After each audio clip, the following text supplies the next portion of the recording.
dia, irmãos.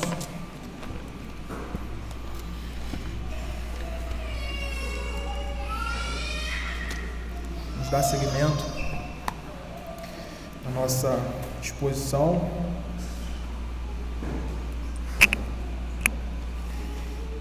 Estamos falando aí sobre o Sermão do Monte e, mais especificamente, nós estamos expondo as bem-aventuranças. Para isso, eu queria que os irmãos abrissem suas Bíblias em Mateus capítulo 5. Mateus capítulo 5, nós vamos fazer a leitura do verso 1 ao 6. E nós vamos nos concentrar aqui hoje na quarta bem-aventurança, falando aí sobre os que têm fome e sede de justiça. Vamos fazer a leitura. Diz assim: Vendo Jesus as multidões, subiu ao monte, e como se assentasse, aproximaram-se os seus discípulos, e ele passou a ensiná-los, dizendo: Bem-aventurados os humildes de espírito, porque deles é o reino dos céus. Bem-aventurados que choram, porque serão consolados. Bem-aventurados os mansos, porque herdarão a terra. Bem-aventurados os que têm fome e sede de justiça, porque serão fartos. Oremos ao Senhor. Pai Santo, nós nos colocamos mais uma vez em Sua presença, rogando a Ti, ó Deus, graça na exposição, na compreensão da Sua palavra. Pedimos a ajuda do Teu Santo Espírito, ó Deus, para nos guiar na compreensão do texto. Pedimos a Ti, ó Deus, que o nosso coração seja edificado, seja exortado e consolado pela Sua palavra. Fica conosco, ó Deus, fica com Seu povo. Assim nós oramos e já Te agradecemos em nome de Cristo Jesus.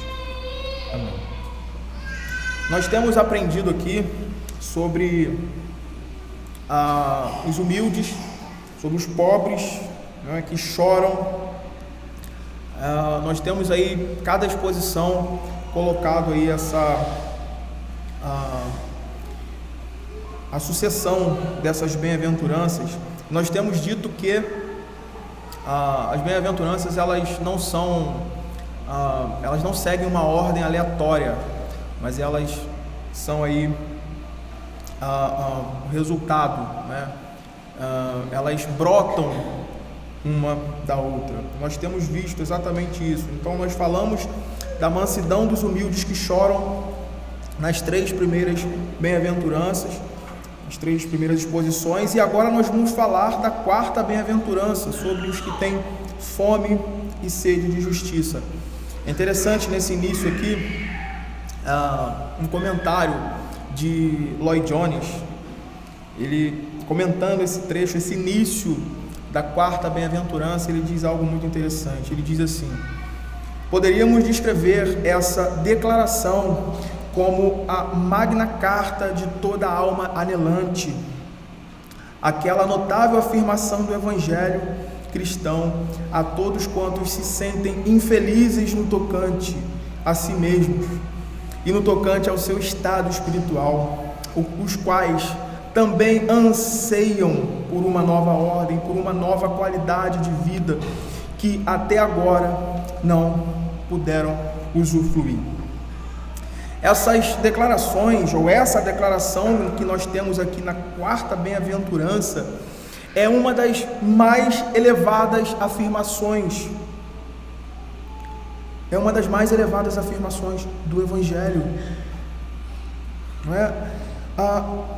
Que é a afirmação de que a graça de Deus efetivamente nos fez justos. É a afirmação de que essa graça de Deus, ela nos fez justos, e agora nós que antes éramos inimigos de Deus, que odiávamos por natureza a lei de Deus, agora ela vai fazer com que os filhos de Deus, nós, o povo da sua aliança, viva pela justiça do reino de Deus, que eles desenvolvam-se no mundo à luz dessa justiça. E é interessante que, se nós compreendêssemos que éramos réu diante do tribunal de Deus,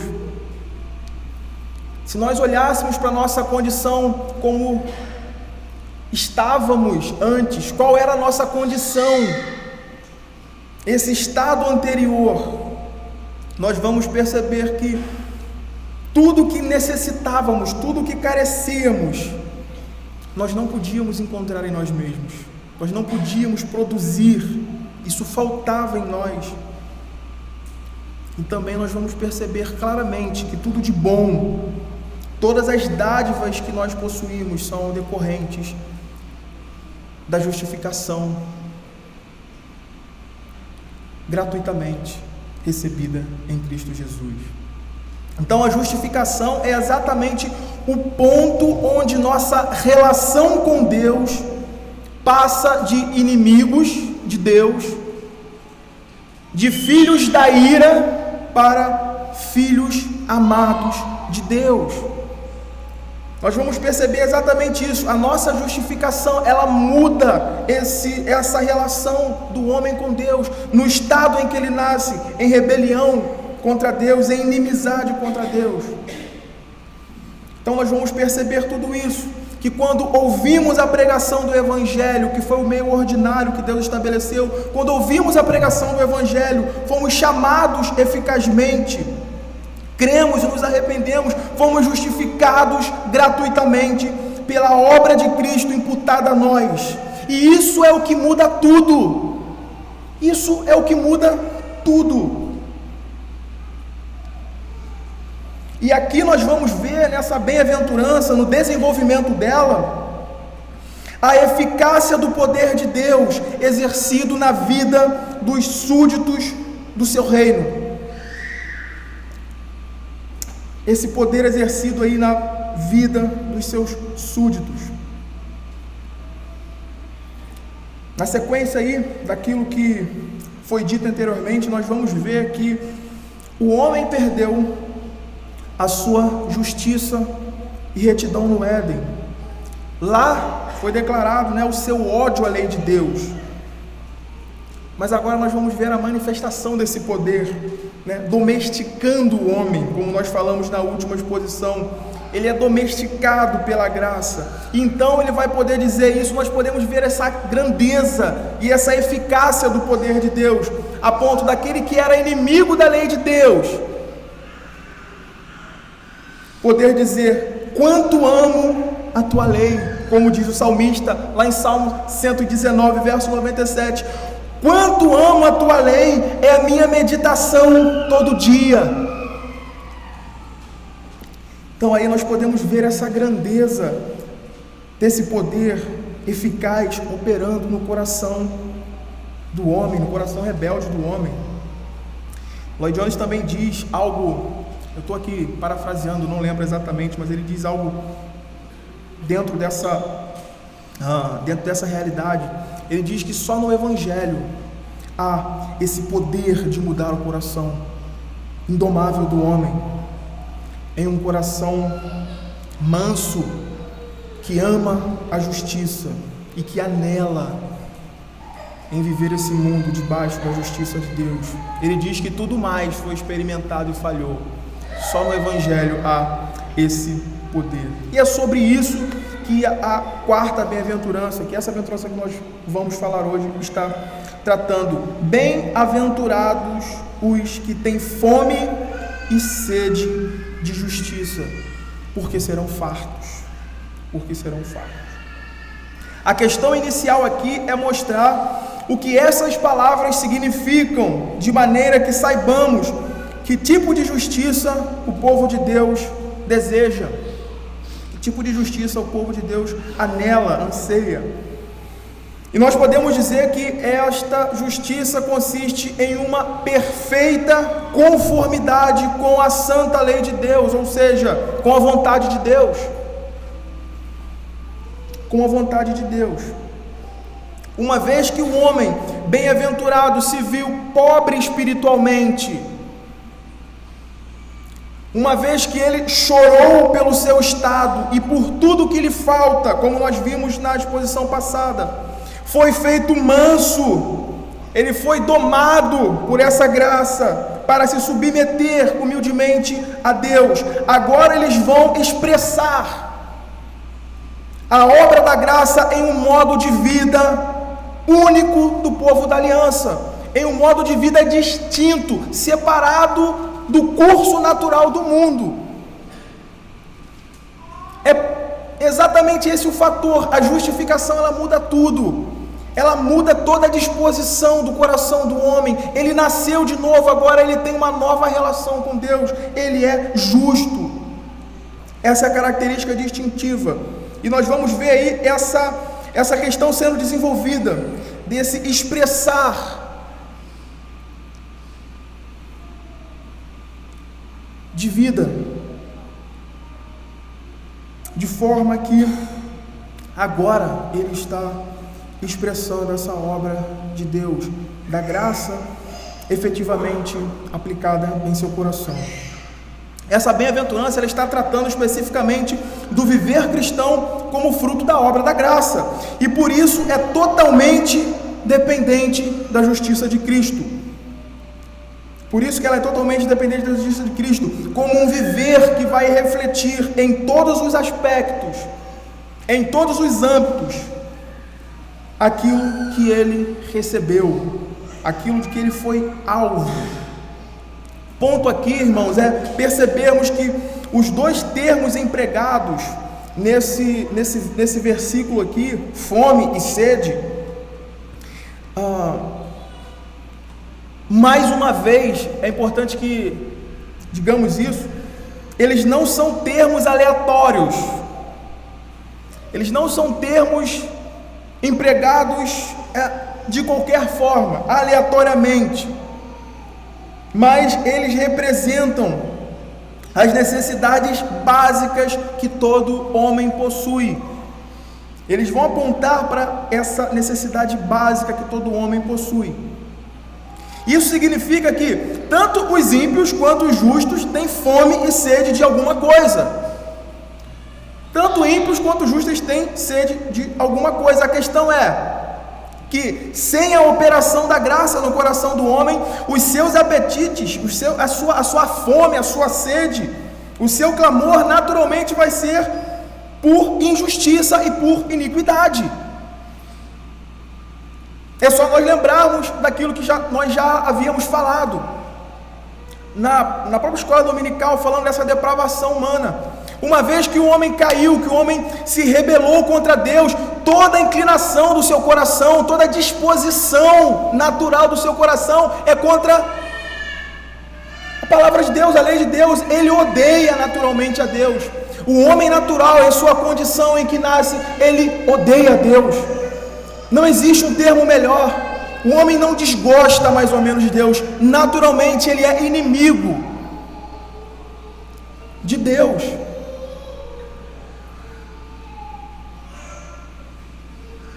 Então o ponto aqui é percebermos isso.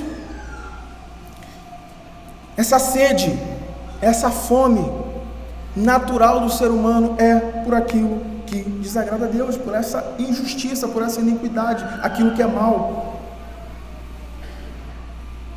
O fato é que os cristãos e os não cristãos têm apetites espirituais bem diferentes, de sorte que desejam coisas exatamente opostas.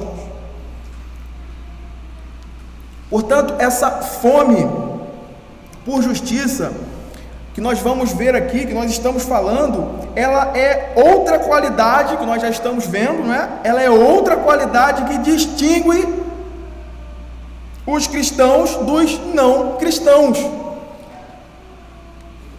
Abra Salmo 1. Salmo 1.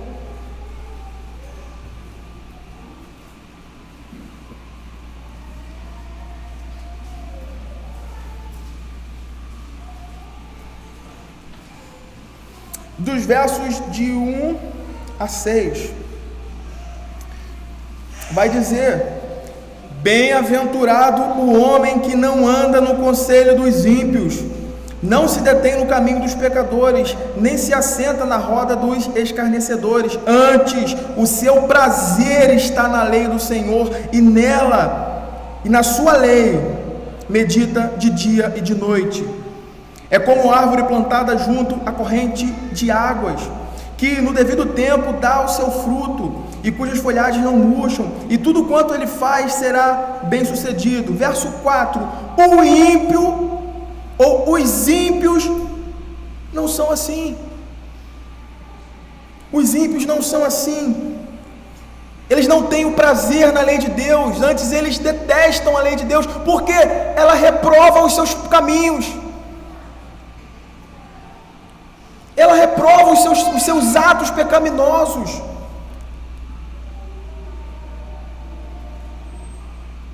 Efésios capítulo 4.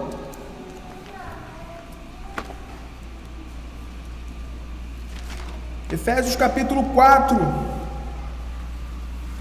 verso de 17 a 24. Veja como Paulo coloca essa realidade, né, nesse contraste. Verso 17 ele vai dizer: isto, portanto, digo, e no Senhor testifico, que não mais andeis como também andam os gentios, na vaidade dos seus próprios pensamentos, obscurecidos de entendimento, alheios à vida de Deus por causa da ignorância em que vive, pela dureza do seu coração, os quais, tendo se tornado insensíveis, se entregaram à dissolução para, com avidez, cometerem toda sorte de impureza. Mas não foi assim que aprendestes a Cristo, se é que de fato tendes ouvido e nele fostes instruídos segundo a verdade em Jesus. Segundo é a verdade em Jesus, no sentido de que, quanto ao trato passado, vos despojeis do velho homem que se corrompe segundo as concupiscências do engano, e vos renoveis no espírito do vosso entendimento, e vos revistais do novo homem, criado segundo Deus, em justiça e retidão, procedentes da verdade.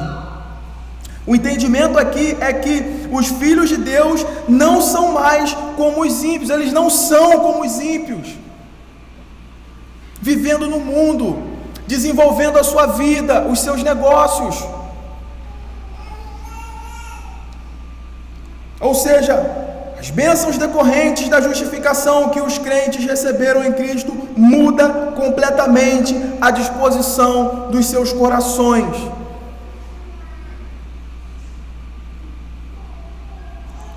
O homem crente, ele passa a olhar a sua vida pelo crivo das Escrituras, pela vontade de Deus, por aquilo que Deus quer que ele viva.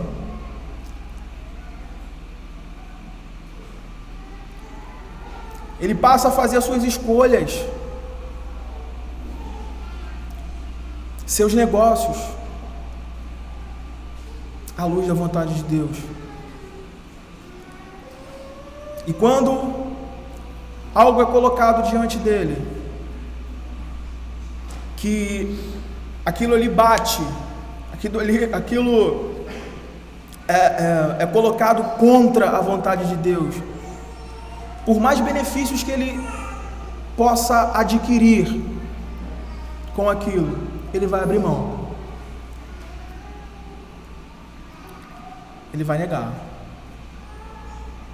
ele vai deixar de lado. Isso é fruto dessa graça justificadora no coração do homem. Ele se vê diante de Deus, ele vê que a sua vida ela é totalmente desenvolvida diante da face de Deus, e o fruto dessa justificação vai gerar no coração do pecador, agora convertido, regenerado, nascido de novo, esse desejo de justiça. Note a diferença de esse desejo por justiça, por aquilo que é justo aos olhos de Deus, por aquilo que é bom aos olhos de Deus, por aquele que se vê como justiceiro. tem diferença. Tem diferença, porque na maioria das situações em que há essa disposição de justiceiro, muito há que há um falso julgamento nas questões, precipitações, há pecado nisso. Mas é aquele que ama o que Deus ama. Ele ama o que é justo, o que é correto, aquilo que a lei de Deus aprova, aquilo que a vontade de Deus aprova. Agora eles só se satisfazem plenamente quando buscam a justiça do reino de Deus. Tal fome espiritual é uma característica do povo de Deus, cuja ambição suprema não é material, mas espiritual. Os cristãos não são como os pagãos que vivem absorvidos pela busca dos bens materiais, das suas realizações pessoais, e por isso pisam, e por isso desconsideram a própria justiça de Deus, a própria vontade de Deus, para que alcancem aquilo que lhe apraz, aquilo que lhe agrada aos olhos. Os filhos de Deus, o homem manso aqui, são esses que foram tratados pela graça de Deus, e eles foram determinados a buscar primeiramente o reino de Deus e a sua justiça. Eles não têm os seus olhos fixos nas coisas desse mundo, na glória desse mundo, porque ele foi convencido pela graça de Deus de que tudo isso um dia irá se deteriorar. Antes a sua visão, a sua mente, o seu coração está em primeiro lugar buscar o reino de Deus e a sua justiça. Abra Mateus 6. Mateus 6, 31 a 33.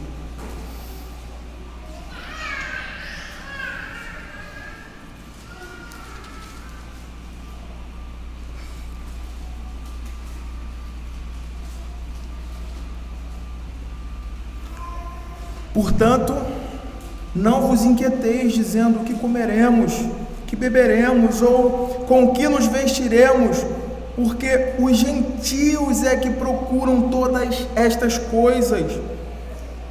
Os gentios é que procuram todas essas coisas, pois vosso Pai Celeste sabe que necessitais de todas elas. E aí no versículo 33, buscai, pois, em primeiro lugar o reino e a sua justiça, e todas estas coisas vos serão acrescentadas. Essa bem-aventurança, portanto, é uma característica fundamental dos pobres de espírito, que nós falamos na primeira bem-aventurança. Ela é essa característica desses que se enxergaram pobres de espírito. A figura aqui é exatamente essa, de um homem pobre, de alguém que se vê literalmente pobre. Nesse sentido aqui, eles são extremamente pobres e destituídos de justiça própria. Eles se veem destituídos dessa justiça própria, e por isso eles têm fome e sede de justiça. E é somente assim que eles vão se apropriar da justiça de Cristo, para que eles possam viver no mundo em conformidade com a lei de Deus, agradando a Deus no mundo. Os verbos gregos aqui, eles são muito fortes. Os verbos gregos utilizados aqui, eles são muito fortes. Eles significam estar necessitado, sofrer de fome profunda e de verdadeira sede de quem definha. Eles apontam para essa profunda carência, para essa profunda necessidade. Eles são aí, esses termos são literalmente colocados em termos de extrema necessidade. E nesse sentido, o que Jesus está dizendo é que todo homem precisa de justiça, da mesma forma que precisam de comida e bebida. Ele está fazendo exatamente essa comparação. Esses termos apontam exatamente para isso, para essa necessidade sem a qual eles não podem viver.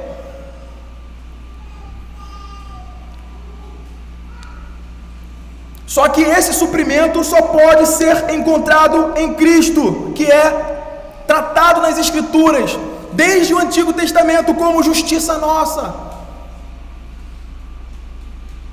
Ou seja, a parte de Cristo, a fome e a sede não podem ser verdadeiramente saciadas. E essa é uma realidade que é crescente desde o Antigo Testamento até o Novo Testamento, até que Cristo cumpra tudo isso, até que Cristo surja. Abra Jeremias 23. Jeremias 23, dos versos 4 a 6. Veja que interessante, nos versos 4.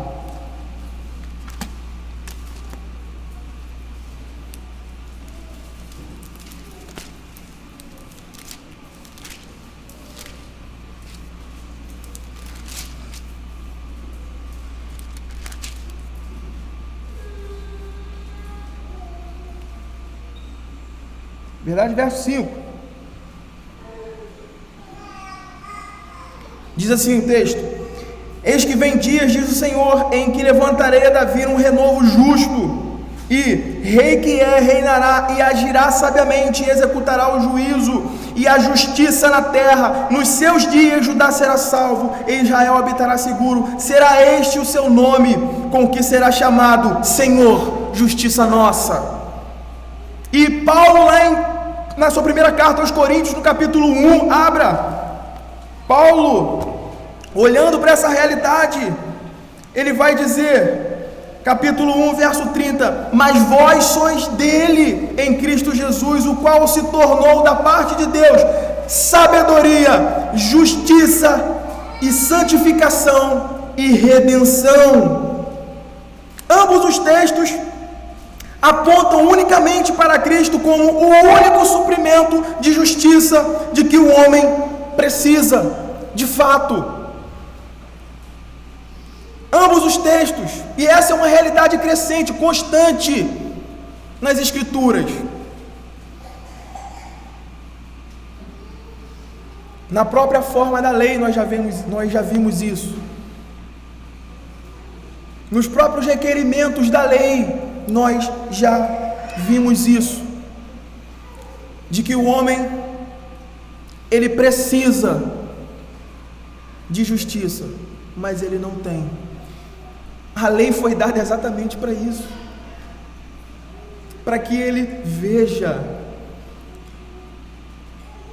o seu descompasso, a sua incapacidade, e para que ele corra para Deus, para que ele aguarde em Deus. E nas linhas do Antigo Testamento ele é esse que é aguardado e ansiado, que o coração do homem anseia, a justiça que ele não tem, essa fome que o povo de Deus tem em todos os tempos, só pode ser unicamente e plenamente saciada em Cristo Jesus, nossa justiça.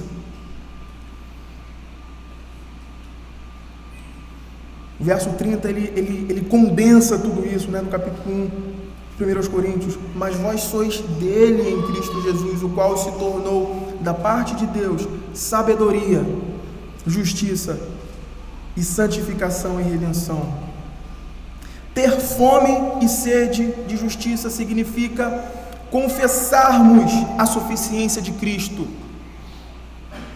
Significa exatamente isso, se confessar a suficiência de Cristo e reconhecermos nossa necessidade de justiça. Portanto, quando nós lemos, bem-aventurados os que têm fome e sede de justiça, nós precisamos saber que a fome e sede aqui presentes não se trata meramente de estômagos vazios, trata trata meramente de estômago vazio, de boca seca,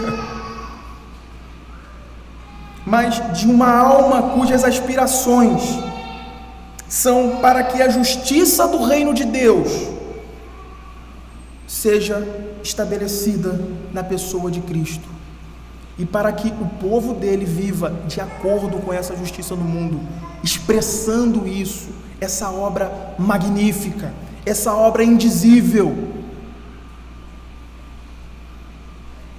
Ter fome e sede significa isso, uma alma que deseja, que anseia ardentemente que o reino de Deus se estabeleça, que a sua vontade seja honrada e estabelecida. A referência primária aí é que aqueles que carecem, dentro ainda trabalhando a realidade desses termos, é que aqueles que carecem com tristeza das necessidades da vida, eles se voltam para Deus em sua aflição, eles recorrem a Deus, eles se colocam diante de Deus.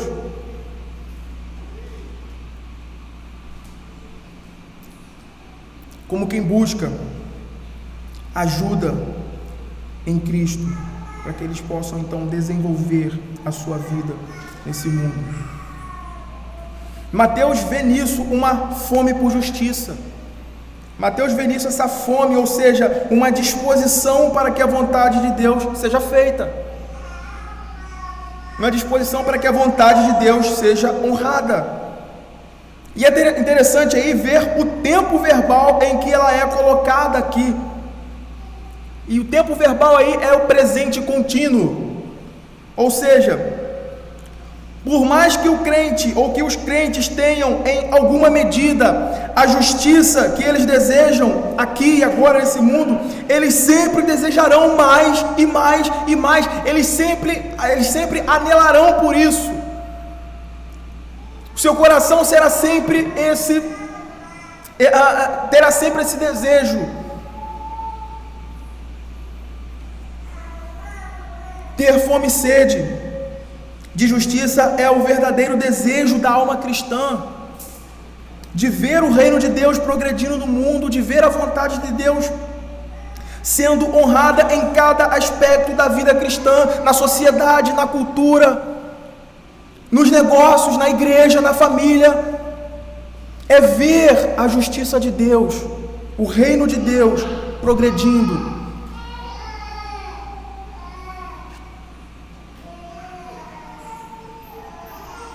Ver o reino de Deus avançando no mundo. Portanto, o tempo aqui ele aponta para isso, é uma fome constante. Não é uma fome de uma vez só. E a própria realidade com que é colocada, os termos fome e sede, eles apresentam isso, eles apontam para isso. É uma necessidade constante. Você não come uma vez só na vida. Nós não bebemos água uma vez só na vida. E pronto, e chega, e basta. Isso quer dizer basicamente isso, para essa necessidade constante, contínua, que todo verdadeiro crente terá dentro do seu coração, ao nascer de novo, ao fazer parte desse reino de Deus, é que essa justiça seja honrada pelos homens, é que a justiça de Deus seja honrada e ela avance.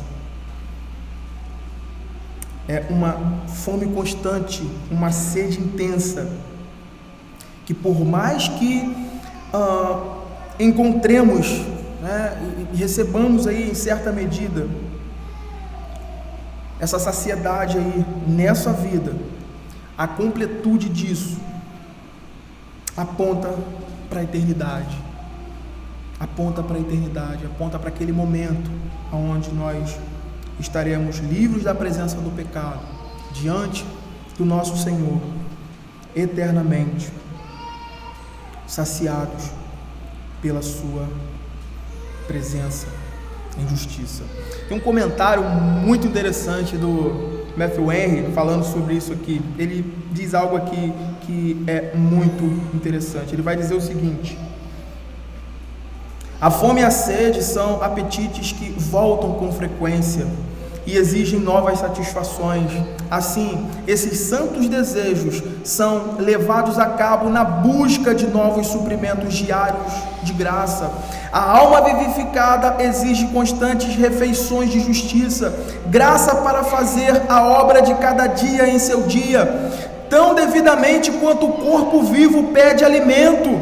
Aqueles que têm fome e sede trabalharão por suprimento, portanto, devemos não apenas desejar as bênçãos espirituais, mas nos esforçar por elas no uso dos meios indicados por Deus.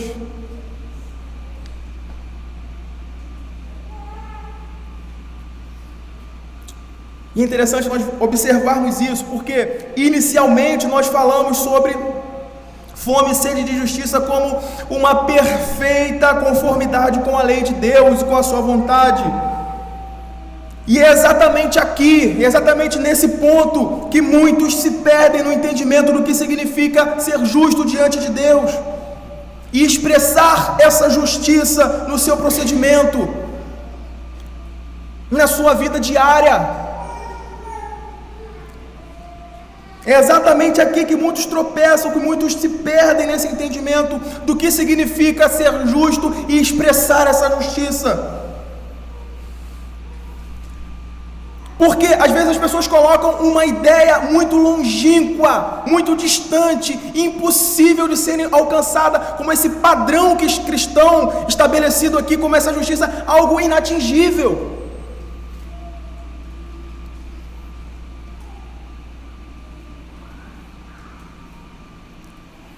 Nós precisamos saber que nós nunca seremos perfeitos enquanto aqui nesse mundo caído, onde habita o pecado.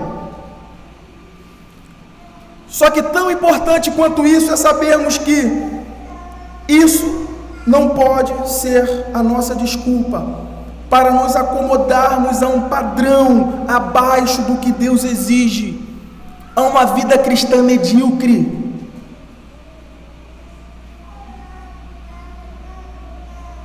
A uma vida cristã desassociada dessa graça poderosa, dessa graça infinita. Nós não podemos usar isso como uma desculpa esfarrapada para tocarmos as nossas vidas, os nossos negócios, as nossas transações, o nosso relacionamento familiar, a nossa relação na igreja, de forma medíocre. Porque o padrão é muito alto.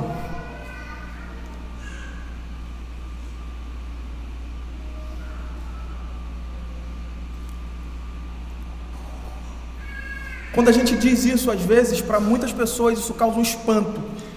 Isso que eu vou dizer aqui. Às vezes as pessoas estatam os olhos e ficam... Mas é isso que Deus requer do seu povo.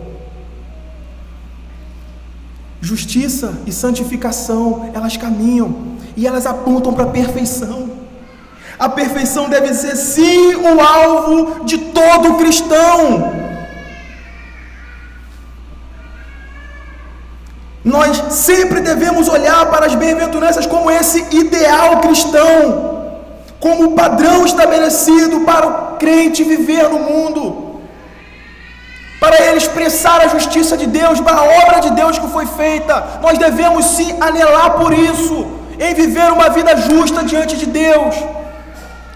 Muita gente coloca em contraposição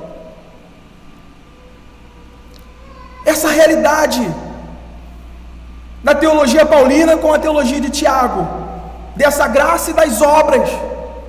Gente, isso caminha junto. A evidência de que nós recebemos essa graça, de que o nosso coração foi transformado pela graça de Deus, é que ele vai ser, a nossa vida vai expressar boas obras. Nós vamos querer, nós vamos anelar essa perfeição, mas não significa que nós seremos perfeitos enquanto aqui e agora. Porque nós somos falhos, habita pecado em nós. A justificação, ela não removeu a natureza pecaminosa de dentro de nós. Não, agora vai embora, agora acabou, agora...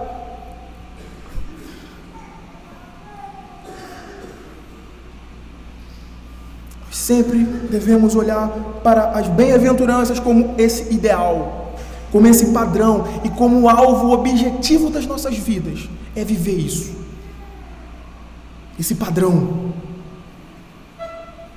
Veja como Paulo coloca isso. Abra Filipenses capítulo 3.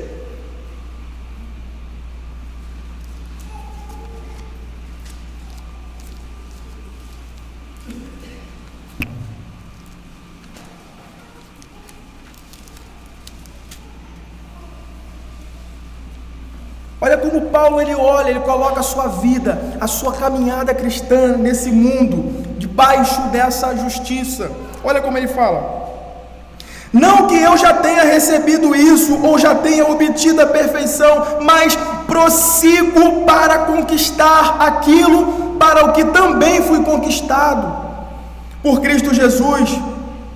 Irmãos, quanto a mim, não julgo havê-lo alcançado, mas uma coisa faço, esquecendo-me das coisas que ficam para trás, e avançando para as que estão diante de mim, prossigo para o alvo, para o prêmio da soberana vocação de Deus em Cristo Jesus.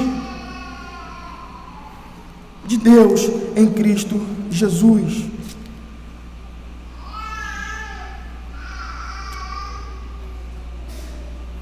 É interessante porque nós temos a tendência de olharmos aí para esse texto que o apóstolo Paulo coloca aqui, escreve aos Filipenses, e dizermos, né, Paulo é um homem acima da média. Paulo é esse homem acima da média. O reverendo Heber Campos, ele coloca, né, dentro desses termos, nós temos a tendência de olharmos para isso, para a vida de Paulo, como um super crente, como um homem fora da curva. Mas é exatamente o contrário. Veja, Paulo está dizendo que, mesmo estando avidamente perseguindo o seu objetivo, ele ainda não chegou lá.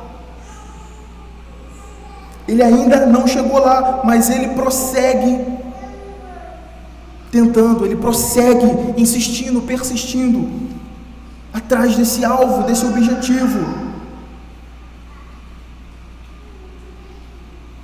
Esse é o modelo, esse é o padrão. Nós não podemos nos conformar com um padrão abaixo, aquém disso, porque senão nós vamos ter sérios problemas, sérios, graves problemas. Ele nos chamou para uma vida justa em seu nome, e o seu sangue está nisso. Não é o sangue de touros e bodes. Nós não estamos lidando com qualquer coisa.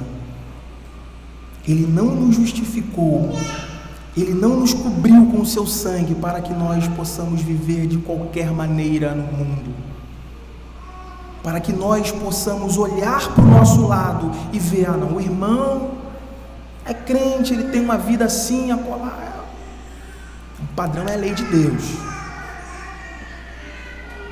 o padrão é a vontade de Deus, o padrão é, como o texto bíblico diz, ser perfeito, completo, nesse buscar, nessa caminhada, nesse desejo. Não é mais ou menos, não seja mediano. Muitas pessoas têm a tendência de olhar para essa realidade cristã. Eu vi algum testemunho tocando aí relacionado a isso, né, de alguém, e eu já citei aqui, né, a realidade, como as pessoas se enxergam. Então as pessoas tendem a colocar uma lista, fazer uma lista, e elas vão ticando. Não, eu sou um bom crente, eu vou na igreja no domingo, faço isso, faço aquilo.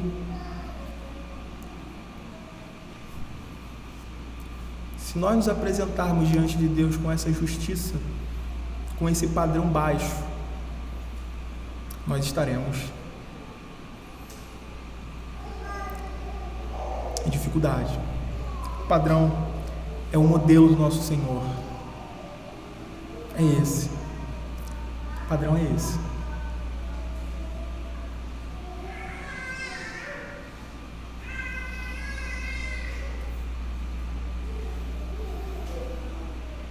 Interpretando aí as bem-aventuranças à luz da vida de Paulo, é como se ele estivesse dizendo exatamente isso.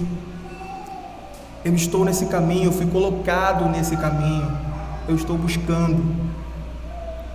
Tenho fome e sede disso, anseio chegar ao destino para o qual Cristo Jesus me conquistou. Quando nós olhamos, interpretamos as bem-aventuranças à luz dessa vida, nós vamos enxergar isso.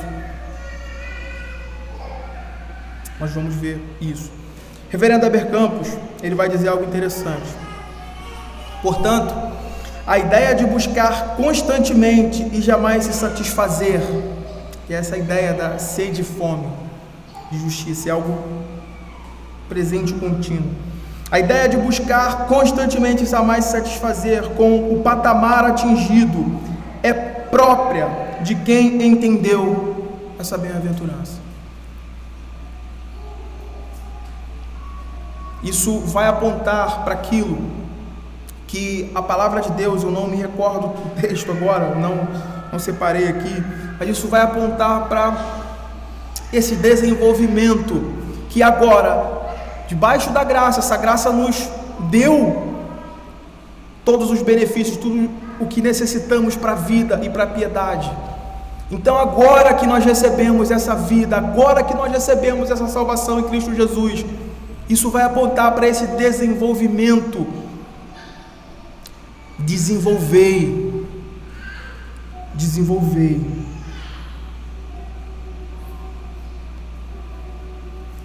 E tal necessidade, ela aponta para a forma didática de Deus. Ao mesmo tempo, levar o seu povo a confiar no seu provimento de justiça, como também a desenvolver a nossa salvação confiantes na obra de Cristo. Bem-aventurados os que têm fome e sede de justiça, porque serão fartos. Mark Lloyd Jones, ele vai dizer: o evangelho todo está centrado nesta ideia. Tudo é uma dádiva da parte de Deus. Ninguém jamais ficará farto de justiça. Ninguém sentir-se-á jamais abençoado da parte de Deus. Para que essas bênçãos sejam obtidas, toda a preparação que Ele requer é que você receba o quanto necessita dEle e nada mais. Quando você e eu reconhecemos a nossa mais profunda necessidade, essa fome e esse padecer inanição, essa morte que nos ameaça por dentro, então Deus haverá de satisfazê-la, Deus haverá de conceder-nos essa dádiva bendita. Deus há de suprir tudo isso. É por isso que logo nessa segunda parte, desses que têm essa fome, desses que anelam, que desejam essa justiça, pode estar certo, porque serão fartos. Serão fartos. Essa é a certeza que todo verdadeiro cristão pode ter. Se realmente fez parte, se realmente ele faz parte desse reino, se realmente ele nasceu de novo, se realmente o seu coração foi transformado por essa graça. Toda fome, toda sede de justiça que ele tiver, será saciado. Isso será devidamente recompensado. E eu queria concluir, queria caminhar para o fim com um comentário de Samuel Rutherford, falando sobre essa magnífica, sobre essa realidade infinita, desse suprimento que todo verdadeiro crente pode contar, de que ele será saciado, de que a sua fome e a sua sede, o seu desejo para que o reino de Deus avance, para que Cristo estabeleça, seja de fato saciado. Ele diz algo interessante.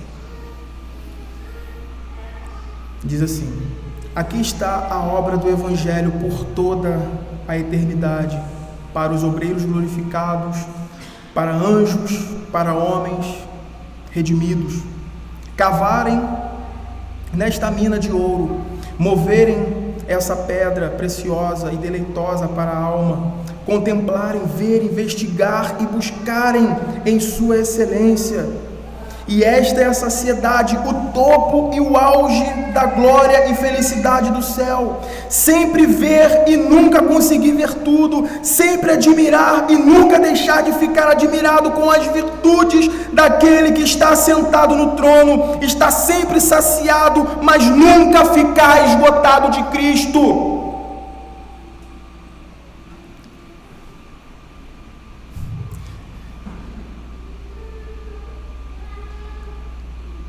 Nós não passaremos uma colônia de férias no céu. Nós não passaremos um curto período de tempo. Nós passaremos a eternidade. De eternidade em eternidade, o nosso deleite, o nosso anelo, ele será finalmente satisfeito. Nós veremos e sempre vamos querer ver mais, admirar essa beleza, essa glória da justiça de Deus, em ter nos livrado do mundo, em ter nos livrado da nossa carne, em ter nos livrado da nossa injustiça e estarmos ali diante dele.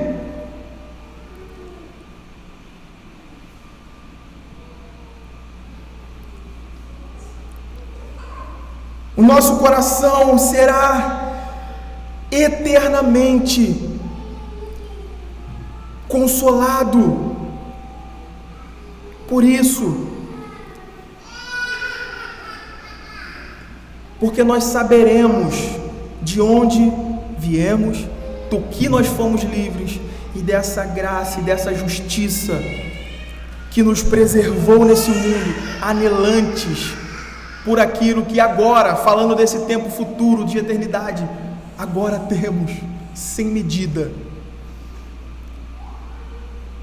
Sem medida. A glória disso será que poderemos ver, olhar para tudo isso, não mais contaminados pelo pecado, livres da presença do pecado, da nossa própria corrosão, nossa própria falta de dimensão das coisas. Poderemos ver isso, deleitar, usufruir de tudo isso, já livres da presença do pecado. Só que um ponto importante para nós fecharmos aqui é que essa fome e sede começa a ser manifestada e satisfeita aqui em alguma medida e se estenderá para a eternidade. Na bem-aventurança que nós vamos tratar à noite, nós vamos falar sobre essa questão que é colocada diante de nós, sobre esse caráter das bem-aventuranças aqui, em que nós somos constantemente levados a esse teste. Lembrando, está falando do povo crente, do povo do pacto, tá? Isso precisa invariavelmente ser encontrado em nosso coração, de forma que nós devemos olhar para dentro de nós, olharmos para a nossa vida, para a nossa conduta cristã até agora e ver se nós podemos encontrar essa fome e essa sede de justiça. Se isso não é encontrado em nosso coração aqui e agora, jamais devemos presunçosamente supor que na eternidade nós teremos o saciado. ela começa aqui, esse desejo. Bem-aventurado os que têm fome e sede de justiça, porque eles serão fartos. Isso cabe olharmos para o nosso coração, para a nossa caminhada cristã até aqui e vermos se habita, se há essa fome e essa sede abrigada em nosso coração, para que nós não possamos levar uma vida como os fariseus levavam. Eles ficavam ali falando sobre a lei na porta do reino do céu.